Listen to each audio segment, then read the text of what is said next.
Ngai torada kana lingana. Ngai volata matukuna ngai va kukuataki. Na vana kena nona gurla sawa. Do bakatoka itiko the immediate cure. Na nona viva mulai na kalongo kaya lako kina na bosea immediate. Or immediately. Or instantly.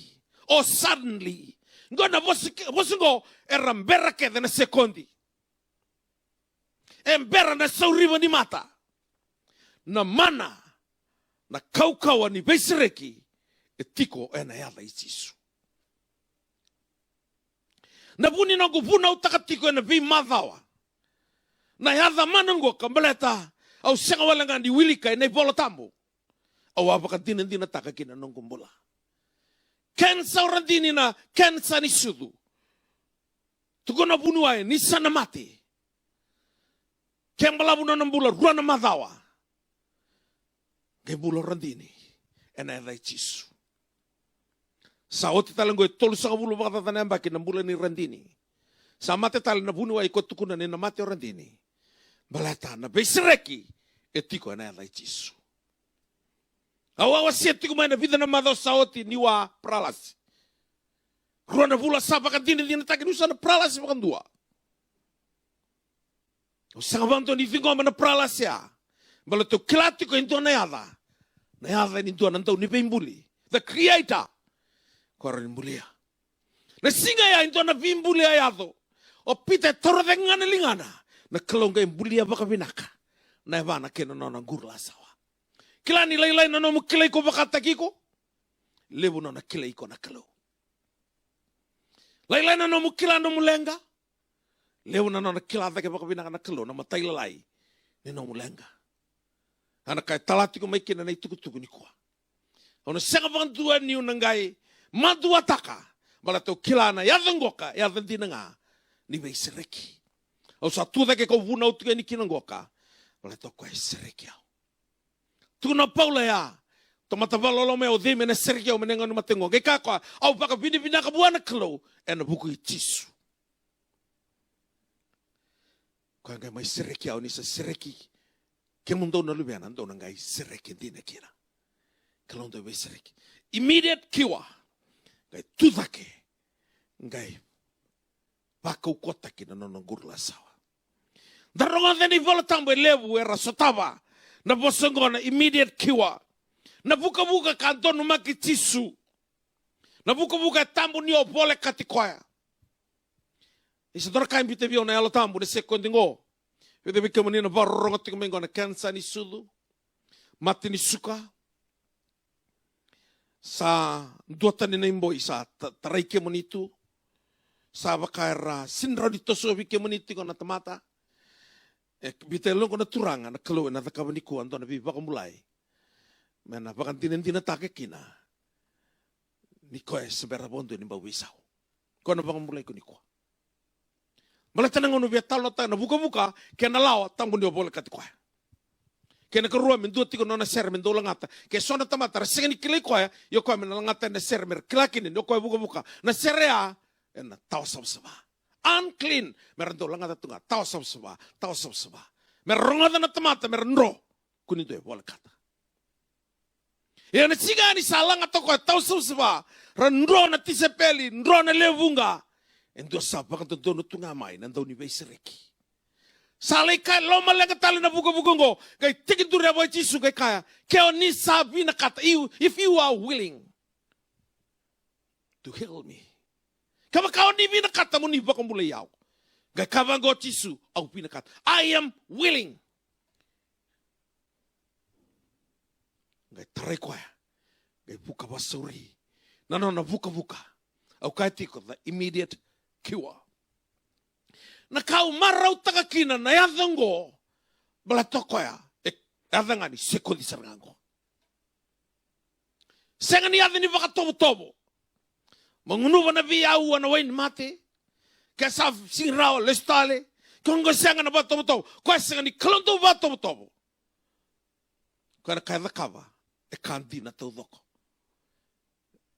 baka suri na vi baka mulai wana buka ya Marama yang bakit tini keruan na nona turun rambalabu na sekondi ngai tarakina na tutu ni sulu na itisu ngai muntu baka sauri na intaben indra.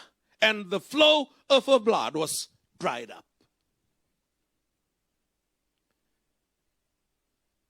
Basuri, immediate cure. Kami kamida na kainto dakava na kalungo. Viti, na bese vura sanandu at tinganela. Na kilay may loma lagi, ikilay talang ay vura na narawata kina na tamata ng mula. To na chisu na tsonitin ka baono, o yaw nga na sala. O yaw nga nandina, o yaw na mula. I am the way, I am the truth, and I am the life. Sanga ni baka dalakati ko, na itukutuko yan na mataka ni ko. Malati ni kilabi na katiko na kalaw, na dabo durumati ko. Sesegeo sa tawasarangan ni kuwa. Ang ganito numaka na itukutuko. May makanga nakawa sa banda o takoti na mga sa oti, ni doon na ngonelewa, arawi mo sakit ko kinandoon na durubo, ngay sa withdraw na durubo ya, kaporsarangan elo na ngonelewa ya. No napaka na nanu me wali na kaboroya sa sinro ni do tale nandali nga me lay kunati ko. Takosendo ko na sa nindo na baloya lakot ko na nungu program madondua ke mami conference ko online conference. Ngai dabuto tiko kinando na kaito da kabana alo tambo hi na alo tambo bato kai tiko the spirit of life. Rongo de ko na rongo ya ni tukuno tik the spirit of life sama ni kambia na seni vale varongo lutu ba malo nandali aduro ko lo mani vale ngir mai birato na timi ni masu suliana no nambula malata na klo ndo tako susaranga nangau na itiko kina nangangandre ni via vesereki nangangandre ni via binaka nangangandre ni via mbula marama tudra mblavu na tini karuan embaki ni ngunu wai ni mati. Tini karuan embaki ni bosota na kaya rata kaba na bunuai. Bunuai yang tuin na nonra pingkarabi. Tuin talangan na iwali-wali ni nonra vishtabi kina mati kau yan ni vira. Sara baka tambuya na kakane so sara tukuna makuno kaniyang goka dakabang goka rado bayan na bunuai. Na maramo ko bosota taudok. Nangaw na sa oti kada kina na wai ni mate, sa singdo tala wai ni mate kau koe, tiko tale mena mbula kina, sa fail wai ni mate, fail na buni wai, sangkai lebu ta ke tinga na mati. Ngai rongo da koe na ituku kay Jisu. When she heard about Jesus. Nangaw na rongo da kina koe sambulia buhay ito na baka tulawa. Oh, nasirike tiko na yan ko. E una tarana to tuna isulu. Na seko dinga e tarakina. E mundu wasaurina. Indabin nra. Ko kaiti ko the immediate cure. Na kaya da kaba na kalaw ni kuanga. Senga ni mataka. Senga ni ona sa tawa ni kuwa. Onang kaya wakila ni mataka. Senga ni kuanga. Nangaw na nga tukuna kinopita. Endo na kaya tingo bikiro kiro na sulibiko. Na dai Jisu Kristo na kay nasirevi. Tuda ke kalako. Tornelingana. Sabako kotaki. Na nonanggur lasawa. Dua tala na kaya da ni na immediate cure. Na bosang na strength. Dua na matagal ikaw kawin daw sila na kalo. Nangaw na sa pralastik yan ang kakabang gawirto ni bitinani. Do tambak yaw ni pralastiko. Do bita na Facebook mera kila ni sa pralasi. Do na tambak yaw tali ni sa navonta na wheelchair. Do na tambak yaw ni na back crutches. Do na tambak yaw talanga ni sa nabunaw tiko na itutu ni bunaw. Balata. Mana loma nimbay ni pralasi. Nga release ni kia na strength. And do na matanggali kaukawa. Me ba kaukawa takasaranga. Na punay malumalu. Tukun tiwango. Ningay taranak kalaw na nananggur lasawa. Nakalaw ikilabi na kasarangan na punua mena tarani kuwa. Nakalaw ikilabi na punua mena Satawa kina nomulenga ena mataka ni singa tindai. Ena biuta ni kina kwa indo na strength, do na power. Na power nga ni no na bisriki. Marani bakan tinendina tak. Lako ena semisoni na ndo bilawai wasetini katolu tiki neono. Kana leiwili kana ital noya. Ni angka into numako kwa into na layone. Sa vivi mai me baka mati kwa ya. Gaya release taka buwana kalau indo na strength, do na kaukawa. Gaya basura ka kinoko na ngusu ni layone ya. Satan into via wakatungan na layone, sing layone ndina. Tuna baka sangaray so me tiloma. Kalau ena release taka vigo na strength. Mambasura ka kina na ngusu ni layone ngori. Ana vakila ni sireki. Na beisireki etiko ena ya lai Jisu. Ko na sireki ko na mataka ni kuwa. Na tabo lako duru matiko. Na kalau ena stabi ko na singa ndai. Ko e kai ko e ndai nga na singa ni mbula. Ndai na singa. Singa mo na pakandina takina. Na na beisireki na kalau. Singa ni baby na kati. Mana baby na katiki na kina no mo kalau. Nito da kabo kwa. Na visireki merau ni kami da kina. Na mo rau baby na kati wa tiki kwa. Tiku wa na be kakeve membaleti ko ene kabe ndai. Ni les talinga meu waro vada baratiko na tuku ngoka. Ene kena tala no na dhruvu ngoka. Tuku ni bango ni ngau na sa.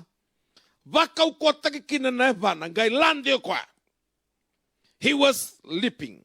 Ngai lande veke na dhuruvungo. No na lande veke kwa ya. Ngai vakau kota kina na ngurula sawa. Na kalau wuna utakatingo. Senga walangani adhano tisu. Ko ya adhano vivakurumbu itaki. O ko ya na kalau kau kawa. Ko ya na tamaningo na tamundu. The Prince of Peace. Dona baka vengo na sulio kwa ya. Mabaka dinindina takina. Ni kwa rani sulia. Na baka vengo sini sulia rovra. Vekalilivu. Rani thakawa na kalogi na nombula. Dona strength. Ngai buto ko kina na ngurula sawa. Ngai lande na dhuruvungo. Anto wakasamataka na levo na loki umasulakira na pralase na wheelchair. Kalau untuk bamulira. Hinto masulaki tu bango sa doktor lingan rangai babulako. Yang go indo tani. Namatay ni bibaku rambuitaki. Eyado ni sa oti na singa ni penitiko. Sa yali o tisu na kenramali o vakayango. Sa tigu mana na yadai tisu. Malata kakwa o na tiko batiki kemundo. Medawa na ibatao tiyo tiki burubura. Ngau na lande veke kina. Ngai tau ya sa tau babinaka ni sa. Release taka na kalau na strength. Leo veke mani na loki. Kalau na bakatu taka teki mani ni kwa. Pralase. Kalau na baka mulai kia mani ya. Ena mataka ni singa tayandai. Bakata ni kuwa. Na singa ni mbula. Na mataka talanga ni kuwa. Na singa ni bibi na kati. Ngai. Nangau na tuku na kino pita. En dona yada. E tikongo vi kirau. Kirau na silia viko. Na they tisu the authority of Jesus. And the lamani yavango kay tiko kinendo na authority. Na authority ya sanga ningai. Vaka mamasu. Me vaka masuta na tevoro. Yalo ni loki biti kwa. Sanga. Na power. Na kena authority. E tiko na they tisu. Ni rongo vinga na yavango tisu. Sana baka yadoka. Lande. Rika. Ngai baka rogo takana kalau. Sangkai lako matikirau na loma ni vale ni soro. Era kurambu yo ira. Nandau pasikiana vasanga bulu nembaki. Ni sa tombale tuyani. Na dorbo loki ngo. Na dorbo cripple ngo. Na dorbo evacuai bua me lako kina pa ni soro ena lawa. Baka ibola tambu. Sana kaya evacuai ko tukina na tevoro. Ni kuasa na dolava na katu na kalau sangat lindua na tamata na sungata. Vakua iku tumbeaka na marota na mula, meo loki pralase, sio cancer alsa, sio dengwada. Ni kua na kalau na vaka marota ki kua na dona kaukovo. Saragai rai tu na lama ni balisoro, hira na mbete. Hira na tamata lotu kede. Kara do silia tinga wana kola kene siliwa. Sa lako batu tu yani kiro pita. Na turubo loki ongo. Sianga ni tua vira, sianga. Ni kurambui. Hera sa kurambui keda kong ke kayo pita. Ndona numa ni rau kaua. Koe tu dake kina na loki ongo. O tisu ngau ni awakote kina kovela tai. Dia lebu mbeka na ngauna. O baka nanta kue tu na kalongo. Sianga ni obiang garabi koa. Wakoti koa tu mbeka na kovela tai. Na hevangoka. Koe na baka mulai ko. Ana mataka ni singa ni koa. Duindui na iwe suki kanta tu. Duindui talanga na iwala ni kawa vasangati ko mo sereke kina. Ina kalongo ka. Ina baka yang ataka na edana. Me baka dina takabiko. Ni vei sereki. E tiko nga. Ina yala i jisu. Seberabonto ni vei sau na numu kalou. Na nungu kalou, na nonda kalou. Na nondaru kalou. Ina senga nga ni na vei sau. Ina senga nga ni na vei sau. Tiko biko ya. Na kaubangra. Na tevoro isinra ni mbuto koda. Marroya. Na kai nona na kalou. Ka kede nona na kalou. Ina tiko nga wana kalou. Ni via mbuto koda koe na loka ni matai pati meo. Me sudu matamboko via mbuto koda na tevoro. Ni rausoto tisu vati kei pati meo. Tuko na bango pati meo. O bina kata me ura. I want to regain my side. Sing na bango tisu. Awa mo bangkara setan manta. Tapa toro tiki na loka ni matam. Siang. Kangau tisu. Receive your sight. Kani malmale. Na kake de mbaletiko. Tiku wana kalou. Vesiriki. Ena takababiko. Ena mataka ni singa dindai. Ni kuendo na singa. Ona senga na nguila dava. Balata ni osana. Tiki bumo na landi. Wakaroko taka na kalou. Kali wana takaba na kalou. Kina no mumbula. Ena mataka dindai. O via tukuna viko. Me upaka ditaka. Na mataka dindai. Ni semana tiku nga. Na ena jisu. Seberwanto ninruka. Ena senga ninruka. Tukuna ni volta na nonda tau baka mbauta na tamata. Mena lai baka tau yang ataka nandina ni kalou. Natawa nandina ni kalou. Nandina o tisu. Ena senga. Ena lasu na tamata keda nga. Ena nandina tiku nga. Na kalou. Singi baka tau yang ataka. Na kau ni bei sereki ni kalou. Na kaya na numa na bunuai. Sa kaya na numa na tevoro. Sa kaya na numa na tamata. Wala to koe sa. Nona ituwa ni kua mena serigi ko. Nona ituwa ni kua mona marau taka na mbula. Ambuli ko maikina. Na vei sereki. E tiko nga ena yala i jisu. Kalau ena baka mbula ko. Kalau ena baka kalunga tataki ko. Kalau ena labeti ko. Kalau ena dhakawa en dona ka. Mo marau taki na mbula usanta. Waseti ko ena vingau na keve. Ne koe mbuli ko mauluna. Kasenga ni ombuina. Mbuli ko mo tiko idake. Kasenga ni o tiko ira. Ko ena baka kalunga tataka na mbula. Nakanga o dhakawa. Waka iyo. Waka mbauta. Me waka na thoru bongo mai langi. Ko sa waka mbauta tina seranga. Na kai rau tuku no pita. Kei choni. Na ngau na rau torke na lingana. Na sa waka ukote ke nonon gura sawa. Sa landi, rika. Waka roko taka sarana kalou. Nikua. Na singa ona waka roko taka na kalou. Na kai na waka wagina no mambola. Kalou ena serigiko. Kalou ena baka mbuliko. Kalou ena baka binakataka no matu wale. Kalau ena lapeta taketal numi tutu bakadaka, kalau ena tangutuba na kes, kalau ena sulibiko na bi kabi binako vangkaratiko, kangama takaba ni koa, wakio, vingoma, ni beisereki, e tiko nga, ena ala i jisu. Huna masuleki ko ena kabi na mataka ndai, huna masuleki ko kalau ena bakamuleko. Tava nga ngan reba, sanga beka no nang girmai, ya beka na puno tukin na kame bi tala, iko singa ni okila. Natabola ka toromati. Au sekantina ni kila. Au bangambauta. Ni kalau e talai au mai ni kua. Me umai tukuna viko ni o koe. Kila wata ke baka binaka. Ni mbera ni o asudu. Koe asa. Le suwati ko na singa ni kua. Na singa e na baka marau taki ko kena. Redi au mai baka binaka. Ke baka untabi tingore na mati ni TV. So barrongo tiko mbeka na numu taliboni. Baka redi au saramai baka binaka. Sekani tiko biau na siliba kena kola. Doang anak kai tinggo biau na sulibiko. Na dai Yesu Kristo na kai na srebi. Na kalau koe na sreki ko. na mataka ni singa dainday. Puno tamo dami tukina bakambau na kalau bombo na matamu. Ono masulaki ko niko. Na kalau sa ambita o titiko may viaw. Ni na takawa ko endo na ka. Mona baka marota kikina na mataka dainday. Mona baka dinin taka kina. Ni sembera bonto ni besau na kalau. Kunya vetu ko na may viaw. Na tabo ataka. Moka may taltala. O yaw na nungumbule basar tunga. Ko sa kilatiko. Kilatiko na kaulak di rumah. Kilata le tunga na nung be mataka. Kanga matakawa. Vakambauta na kalau. Ko na bosuti ko dainday. Uno daw dami tikina bombo na matamu. Tamu tonto no masu ni baka tutu sewa. Mala tu iko patekia on daru tamate balbala. Tu na ngabi ko turanga ni bosotia. Sarota ba binang na kalungo ka. Na bosoya, no baka tutu sa bombo na matamu. Turanga kia mo ni sanga ni kalonto baka dalaka. Era sanga ni barro ni ko ambala tenindua tukuna vira. Ni no mai buna utaka ni tukutukungo. Kemo ni akai sakanin dua lako wale mai biao baka bo ni baka yarata ko matamango. O ni baka yarata girma na mati ni television na mati non taleboni. Mera mai rongo tani tukutungo ambala tani sa o ni baka rauta katiko mai. Na dava mo ni dakava bira na mata kandendai. Tau manda turanga nungu tango tuba na kese murira tumai. Baka rusana yalo ni bi mate kedengai bau di ratiko.